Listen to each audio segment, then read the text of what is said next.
Hi all. അപ്പോൾ നമ്മൾ കഴിഞ്ഞ വീഡിയോയിൽ ചർച്ച ചെയ്തത് +2 ശേഷം വരുന്ന കുറച്ച് പ്രവേശന പരീക്ഷകളാണ്. ഹ്യൂമാനിറ്റീസ്, കൊമേഴ്സ്, സയൻസ് ഏത് വിഷയം എടുത്ത ആളുകൾക്കും എഴുതാൻ പറ്റുന്ന കുറച്ച് പ്രവേശന പരീക്ഷകളെക്കുറിച്ചാണ് നമ്മൾ പരിചയപ്പെട്ടത്. കഴിഞ്ഞതിൽ മെയിനായിട്ടും നമ്മൾ ചർച്ച ചെയ്തത് കുറച്ച് ഡിസൈനിങ്ങുമായിട്ട് ബന്ധപ്പെടുന്ന ആ ഒരു പാഷനുള്ള ആളുകൾക്ക് പറ്റുന്ന കുറച്ച് എൻട്രൻസ് എക്സാമുകളാണ്. ഇനി നമ്മൾ അടുത്ത ഒരു രണ്ടാമത്തെ ഭാഗമാണ്, വീഡിയോയുടെ രണ്ടാമത്തെ പാർട്ടാണിത്. ഇതിൽ നമ്മൾ പരിചയപ്പെടാൻ പോകുന്നത് ഫസ്റ്റ് നമ്മൾ പരിചയപ്പെടാൻ പോകുന്നത് മാനേജ്മെൻറ്റുമായിട്ട് ബന്ധപ്പെടുന്ന അതിൽ സ്കില്ലുള്ള, അതിൽ താല്പര്യമുള്ള ആളുകൾക്ക് പറ്റുന്ന ഒരു എൻട്രൻസ് എക്സാമാണ്. +2 കഴിഞ്ഞ ആളുകൾക്കുള്ള എൻട്രൻസ് എക്സാമാണ്. ഇത് വരുന്നത് joint integrated program in management admission test എന്നാണ് ഇതിൻ്റെ പേര് വരുന്നത്. അഥവാ ജമ്മു കാശ്മീർ അതുപോലെ ബോധ്ഗയ IIM ക്യാമ്പസുകളിലെ പഞ്ചവർഷ മാനേജ്മെൻറ്റ് പ്രോഗ്രാമുകളാണിത്. 5 വർഷത്തെ പ്രോഗ്രാമുകളാണ് ഇതിൻ്റെ പ്രവേശന പരീക്ഷ വരുന്നത്. ഓക്കെ, 60% മാർക്കോടെയുള്ള +2 വിജയമാണ് ഇതിൻ്റെയും യോഗ്യത വരുന്നത്. നേരത്തെ പറഞ്ഞിരുന്നു ചില പ്രോഗ്രാമുകൾക്ക് കേവലം +2 ഉണ്ടായാൽ മാത്രം മതി. ഞാൻ തൊട്ട് മുമ്പ് നിങ്ങൾ കഴിഞ്ഞ വീഡിയോയിൽ പരിചയപ്പെടുത്തിയ മറ്റൊരു എക്സാമിൽ 60%, അത് IP മാറ്റിൻ്റെ എക്സാമിനായി 60% മാർക്ക് വേണ്ടിയിരുന്നു. ഇതും അതേപോലെ തന്നെയാണ് വരുന്നത്. 60% മാർക്കാണ് നമുക്ക് വേണ്ടത്. ഇതിൻ്റെ വെബ്സൈറ്റ് ഞാനിവിടെ കൊടുക്കുന്നുണ്ട്. ജസ്റ്റ് അതൊന്ന് നോക്കുക. അതിൽ എക്സാമിൻ്റെ എൻട്രൻസിൻ്റെ ടൈമും കാര്യങ്ങളൊക്കെ വരും. അതൊന്ന് ജസ്റ്റ് ഒന്ന് നോക്കി വെക്കുക. ഓക്കെ, ഇനി അടുത്ത നമ്മൾ പരിചയപ്പെടാൻ പോകുന്ന ഒരു പ്രവേശന പരീക്ഷ എന്ന് പറഞ്ഞാൽ common university entrance test under graduate ആണ്. ഇന്ത്യയിലെ വിവിധ കേന്ദ്ര അതല്ലെങ്കിൽ ഡീംഡ് പ്രൈവറ്റ് സർവകലാശാലകൾ, യൂണിവേഴ്സിറ്റികളിൽ ബിരുദ പ്രവേശനത്തിനുള്ള പൊതു പ്രവേശന പരീക്ഷയാണിത്. ഓക്കെ, നമുക്കറിയാം ഇന്ത്യയിലെ ഒട്ടുമിക്ക സ്ഥാപനങ്ങളിലും മെയിനായിട്ട് നമുക്ക് സെൻട്രൽ യൂണിവേഴ്സിറ്റികൾ, പ്രൈവറ്റ് യൂണിവേഴ്സിറ്റികൾ, സ്റ്റേറ്റ് യൂണിവേഴ്സിറ്റികൾ, ഡീംഡ് യൂണിവേഴ്സിറ്റികൾ, എല്ലാ യൂണിവേഴ്സിറ്റികളിലും മുമ്പ് സെപ്പറേറ്റ് യൂണിവേഴ്സിറ്റികൾ എക്സാം നടത്തുമായിരുന്നു. ഇന്നിപ്പം കോമൺ ആയിട്ടുള്ള എക്സാമുകളാണ്. അതിൽ നിന്നുള്ള മാർക്കിനനുസരിച്ചിട്ടാണ് നമുക്ക് യൂണിവേഴ്സിറ്റി സെലക്ട് ചെയ്ത് തരുന്നത്. അപ്പോൾ അതിൻ്റെ ക്വയറ്റിൻ്റെ എക്സാമാണ് ഇതിൻ്റെ എൻട്രൻസ് എക്സാം. ഇതിൻ്റെ എൻട്രൻസ് കോച്ചിങ്ങുകളൊക്കെ എല്ലാം നമ്മുടെ നാട്ടിൽ ഇപ്പം സുലഭമാണ്. നിങ്ങൾക്ക് ഒരുപാട് ഓൺലൈനായിട്ടും അതല്ലാതെ ഓഫ്ലൈനായിട്ടൊക്കെ ഒരുപാട് സുലഭമാണ്. അപ്പോൾ ക്വയറ്റിൻ്റെ എക്സാം അതിൻ്റെ ഡീറ്റെയിൽ ആയിട്ടുള്ള വീഡിയോസ് പിന്നെ നമുക്ക് വരുന്നുണ്ട്. ഇനി മറ്റ് യൂട്യൂബ് ചാനലിൽ ഒരുപാട് നോക്കിയാൽ നിങ്ങൾക്ക് കാണാനും പറ്റും. ഇത് എല്ലാ ആളുകൾക്കും എഴുതാൻ പറ്റുന്ന ഒരു എക്സാമാണിത്. ഏകദേശം ആളുകൾക്ക് നമുക്ക് ഇന്ത്യയിലെ പ്രധാനപ്പെട്ട മിക്ക യൂണിവേഴ്സിറ്റികളും നമുക്ക് വളരെ സിമ്പിളായിട്ട് കയറി പോകാനാവും. ഇതിൻ്റെ ഡീറ്റെയിൽ ആയിട്ടുള്ള വീഡിയോസ് നമുക്ക് പിന്നീട് ഒരു ദിവസം ചെയ്യാം. അപ്പം പ്രത്യേകം ശ്രദ്ധിക്കുക. ഇന്ത്യയിലെ വിവിധ യൂണിവേഴ്സിറ്റി ഇതിൻ്റെ ഒരു വെബ്സൈറ്റ് കൂടി ഞാനിവിടെ കൊടുക്കുന്നുണ്ട്. വെബ്സൈറ്റ് ഡീറ്റെയിൽ ആയിട്ട് കൊടുക്കുന്നുണ്ട്. അതിൽ ബാക്കി ഡീറ്റെയിൽസൊക്കെ ഉണ്ടാവും. ഓക്കെ, പിന്നെ വരുന്ന അടുത്തൊരു എക്സാം എന്ന് പറയുന്നത് കോമൺ ലോ അഡ്മിഷൻ ടെസ്റ്റാണ്. ഇനി ഞാൻ പറയാൻ പോകുന്നത് 2-3 എൻട്രൻസ് എക്സാമുകൾ എന്ന് പറഞ്ഞത് ലോ ആയിട്ട് ബന്ധപ്പെടുന്നതാണ്. ലോ താല്പര്യമുള്ള ആളുകളാണെങ്കിൽ അവർക്ക് കോമൺ ലോ അഡ്മിഷൻ ടെസ്റ്റ് എന്ന് പറഞ്ഞിട്ടൊരു പ്രവേശന പരീക്ഷ വരുന്നുണ്ട്. അത് കൊച്ചിയിലെ നുവാൽസ് ഉൾപ്പെടെ നമ്മുടെ രാജ്യത്തെ 25 ദേശീയ നിയമ സർവകലാശാലകളിലാണ് ഈ 5 വർഷത്തെ ബിരുദ കോഴ്സുകൾക്കുള്ള പ്രവേശന പരീക്ഷ നടക്കുന്നത്. 45% മാർക്കോടെയുള്ള +2 ആണ് വിജയമാണ് ഇതിന് വേണ്ടത്. ഓക്കെ, 45% മാർക്കുള്ള ആൾക്കും എന്താക്കാം ഈ എക്സാം അറ്റൻഡ് ചെയ്യാൻ പറ്റും. ഡിസംബർ 1 ആണ് പരീക്ഷ ഇതിൻ്റെ നടക്കാറുള്ളത്. ഈ വർഷത്തെ അപേക്ഷ സമയമൊക്കെ ഇപ്പോൾ ഓൾറെഡി കഴിഞ്ഞിട്ടുണ്ട്. അതിൻ്റെ വെബ്സൈറ്റ് ഞാൻ ഇവിടെ കൊടുക്കുന്നുണ്ട്. അടുത്ത വർഷത്തത് നേരത്തെ നോക്കി മനസ്സിലാക്കി വെക്കുക. ഇനി അടുത്തത് വരുന്നത് ഓൾ ഇന്ത്യ ലോ എൻട്രൻസ് എക്സാമാണ്. ഇത് നിങ്ങൾ മിക്ക ആളുകളും കേട്ടിട്ടുണ്ടാവും. ലോ താല്പര്യമുള്ള ആളുകൾ മിക്ക ആളുകൾ കേട്ടിട്ടുണ്ടാവും. ഇത് ഡൽഹിയിലെ ദേശീയ നിയമ സർവകലാശാലയിൽ 5 വർഷത്തെ നിയമബിരുദ പഠനത്തിനുള്ള പ്രവേശന പരീക്ഷയാണ് വരുന്നത്. ഇതിനും വരുന്നത് 45% മാർക്കോടെയുള്ള +2 വിജയം തന്നെയാണ് ഇതിൻ്റെ യോഗ്യതയും വരുന്നത്.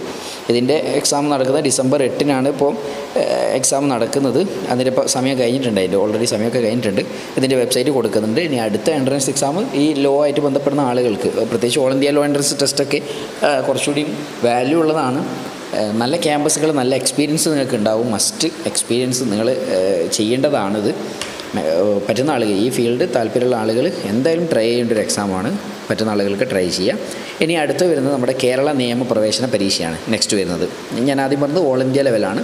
ഇത് കേരള നിയമ പരീക്ഷയാണ് വരുന്നത്.